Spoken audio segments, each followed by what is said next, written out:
Hello! Hi friends. నేను వసుంధర వంట రుచులు. ఈరోజు హెల్తీగా కందిపప్పు, కూరగాయలేసేసి సాంబార్ ఎంత సులువుగా వండాలో చూసేయండి. అసలు మీకు సాంబార్ అనే పేరు ఎలా వచ్చిందో తెలుసా అండి? చెప్తే నవ్వుకుంటారు. అది ఎంతవరకు నిజమో నాకు తెలీదు గానీ, నేనైతే ఈ కథ విన్నాను. సాంబాజీ అనే యువరాజు ఉండేవాడంట అండి. అతనొచ్చి మరాఠా సామ్రాజ్యానికి యువరాజంట. అతనికి ఒకసారి అదే వంట చేయాల్సొచ్చిందంట. అది ఎందుకొచ్చిందో తెలీదు. అతనికి చేయాలనిపించిందో, ఇంట్లో పనివాళ్ళు ఎవరు లేకపోయినారో తెలీదండి. అతనికి వంట చేయాల్సొస్తే ఇంట్లో ఏమీ లేవంట. అదే కందిపప్పు, చింతపండు, మసాలాలు ఇవి మాత్రమే ఉన్నాయంట. అవి మాత్రమే ఏసి ఒక వంటకం చేశాడంట అండి.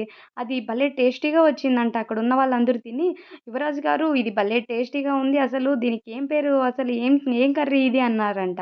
"నాకు తెలీదు కొత్తగా నేనే రెడీ చేశాను" అన్నారంట. ఇంగా వండుకొని పక్కన వాళ్ళేమన్నారంటే, "ఇది మన యువరాజు తయారు చేశారు గాబట్టి సాంబాజీ గదా ఆయన పేరు.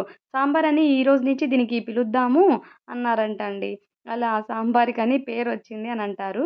అది ఎంతవరకు నిజమో మనకు తెలీదండి. కానీ చాలా టేస్టీ అయిన సాంబార్ మనం ఇప్పుడు చేసుకొని తింటున్నాం కదా! Thank you so much for watching.